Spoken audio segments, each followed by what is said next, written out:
ગૃહમંત્રી હર્ષ સંઘવીએ તેમની જ ભાષામાં તેમના વિરોધીઓ છે તેમને જવાબ આપ્યો છે અને કહ્યું છે કે કેટલાક લોકોની દુકાન તેમના નામથી ચાલી રહી છે અને તેમણે આડકતરી રીતે ધારાસભ્ય ગોપાલ ઇટાલિયા અને જિગ્નેશ મેવાણીને આડે હાથ લીધા છે।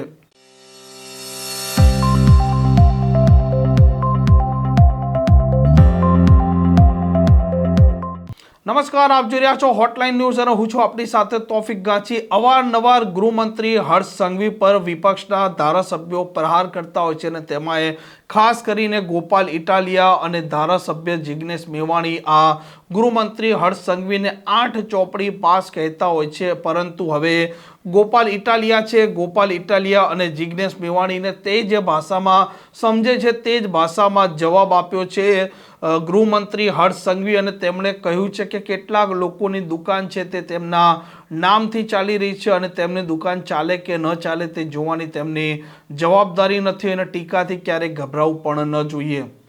કે સફળતા પ્રાપ્ત કરવી હોય ને, સફળતા અગર ખરેખર પ્રાપ્ત કરવી હોય અને જીવનમાં તમને જો વાવાઈ જોઈતી હોય, બધાને પોતપોતા માટે સારું કહે તો કેટલું ગમે? ગમે કે ના ગમે? જેને વાવાઈ જોઈતી હોય એને ટીકા સહન કરવાની આદત સૌથી પહેલા રાખવી જોઈએ। જોરદાર। અને ત્રીજી વસ્તુ, આ બેઉ જણે અનેક ઓર્ગેનાઇઝેશન ચલાવે છે એટલે આ મારી વાત જોડે 100% સહમત હશે।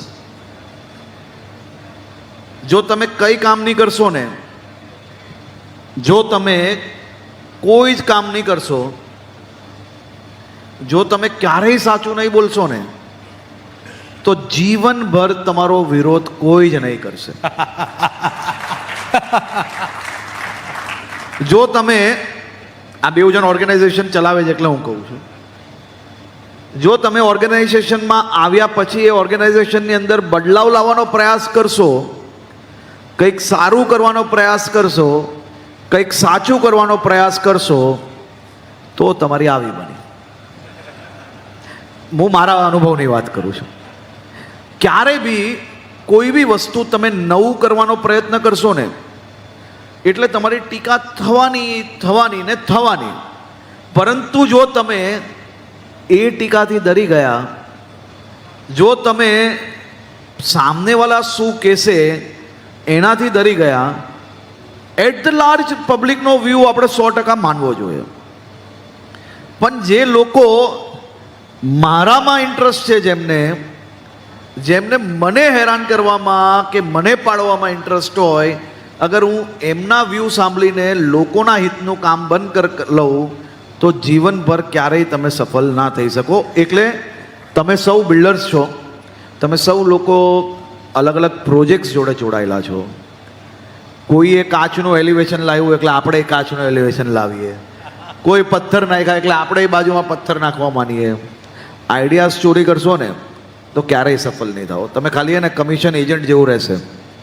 પણ ખરેખર કંઈ અર્ન કરવું હોય તો પોતાની આઈડિયાઝ જોડે, પોતાના વિઝન જોડે, પોતાની એક્ઝિક્યુશન કેપેસિટી જોડે આપણે આગળ આવવું જોઈએ, તો જરૂરથી સફળતા મળશે। અને સફળતા છે ને એ તમારો પર ઈર્ષા કરનાર લોકો તમને રોકી નહીં શકે સફળતાથી। પણ જો આઈડિયાઝ ચોરી કરી હશે, પેલાએ 50,000માં માલ લીધો છે ને હું બી 50,000માં બાજુમાં માલ લઈ લો, હવે 52,000 લઈ લઉં, તો એમાં તમે ટકી નહીં શકશો, એમાં તમે કોમ્પિટિશન કરી શકશો। જો હું તો દરરોજ સવારે જ્યારે જાગું ને એટલે મારે તો ફિક્સ લોકો છે બધા જ, બરાબર છે, એ દરરોજ પેકેજ તૈયાર જ હોય। મારે જાગવાનું સવારે જેવું થતું હોય છે એવું અમુક લોકો તૈયાર જ હોય, કારણ કે અમુક લોકોની નેતાગીરી જ મારા નામ પર ચાલતી હોય। મને કોઈ દુઃખ નથી અને મને ક્યારેય કોઈ દિવસ ગુસ્સોય નથી આવતો। એટલા માટે નથી આવતો કે તમે લોકો બધા જ પોતપોતાના બિઝનેસ ચલાવો છો, બધાએ પોતપોતાનું બિઝનેસ પોતપોતાની આઈડિયાઝથી, પોતપોતાની સમજથી ચલાવતા હોય છે। હું કોઈ દિવસ ક્યારેય એકલે નથી દુઃખી થતો, કારણ કે બધા જ લોકોનું અલગ અલગ સમજ, અલગ અલગ લેવલ ઓફ થોટ પ્રોસેસ હોય છે। હું એવું માનું છું કે મારો જન્મ કોઈને મદદ કરવા માટે બન્યો છે। क्या बात। મદદ કરતા કરતા કોઈક વાર કદાચ ભૂલ થાય બી નથી થતી એવું નથી, પરંતુ હું દરરોજ જેને મારાથી ઈર્ષ્યા હોય કે જેને મારાથી વાંધો હોય કે જેની દુકાન મારા નામે ચાલતી હોય, એની દુકાન બરાબર ચાલે કે ના ચાલે કે એની દુકાન બંધ થઈ જાય એ મારી જવાબદારીમાં નથી આવતું. મારે તો મારા સ્કોપમાં આવતું જે કામ છે એ કામમાં વધુમાં વધુ રિઝલ્ટ્સ કઈ રીતે આપી શકાય એ જ મારે જોવાનું હોય છે. પણ હું 100% એવું માનું છું કે તમે સૌ લોકો બહુ બધી એક્ટિવિટીઝ જોડે જોડાયેલા છો.